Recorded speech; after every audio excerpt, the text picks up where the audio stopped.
Hey preschoolers, today I've got another story for you that's kind of crazy, and it's called Miss Nelson is Missing, and it was written by a guy named James Marshall. And if you ever find a book by James Marshall, you could read it, because they're all pretty crazy and funny.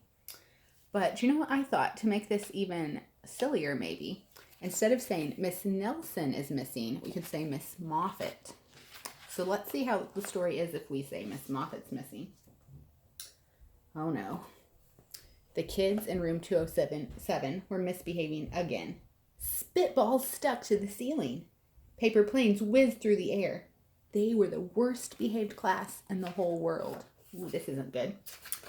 Now settle down, said Miss Moffitt in a sweet voice.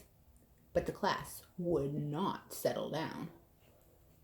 They whispered and giggled. They squirmed and made faces. Man, they're not being very nice. They were even rude during story hour. They were standing on their heads instead of listening. And they always refused to do their work. Something will have to be done, said Miss Moffitt. The next morning, Miss Moffitt did not come to school. Wow, yelled the kids. Now we can really be bad. They began to make more spitballs and paper planes. Today, let's be just terrible, they said. Not so fast, hissed an unpleasant voice. A woman in an ugly black dress stood in front of them. I am your new teacher, Miss Viola Swamp. And she rapped the desk with her ruler. Where's Miss Moffitt? Asked the kids. Never mind that, snapped Miss Swamp. Open those math books. Miss Moffitt's kids did as they were told. They could see that Miss Swamp meant business. Right away, she put them to work, and she loaded them down with homework. I would never do that to you. Do we have homework in pre-K? No. We'll have no story hour today, said Miss Swamp. Keep your mouth shut, said Miss Swamp. Sit perfectly still, said Miss Swamp. And if you disobey, you'll be sorry. The kids in room 207 had never worked so hard. Day by day, and there was no sign of Miss Moffitt. They missed Miss Moffitt. Maybe we should try to find her, they said. So they went to the police. Detective McSmog was assigned to the case. He listened to their story. He scratched his chin. He said. I think Miss Moffitt is missing. The kids could see Detective McSmog would not be much help. They already knew Miss Moffitt was missing. Other kids went to Miss Moffitt's house.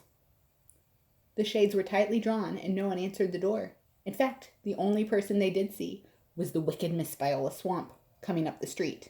If she sees us, she'll give us more homework. They ran away just in time. What was going on? Maybe something terrible happened to Miss Moffitt. Maybe she got gobbled up by a shark, said one of the kids. But that didn't seem likely. Miss Moffitt didn't like to go swimming in the ocean. Maybe Miss Moffitt went to Mars, said another kid.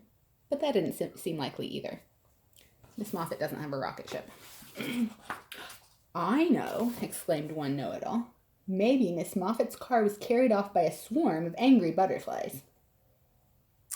But that seemed the least likely of all. I don't think so. The kids in room 207 became very discouraged.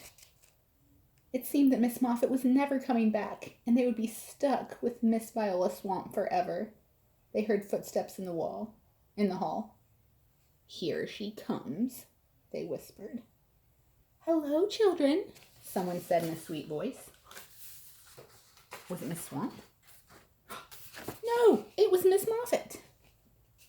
Did you miss me, she asked. We did, said the kids. Where were you?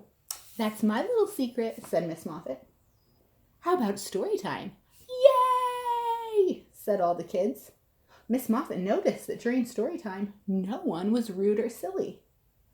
"What brought about this lovely change?" she asked. "That's our little secret," said the kids. I think Miss Swamp helped them learn how to behave. Back home, Miss Moffitt took off her coat and hung it in the closet, right next to an ugly black dress.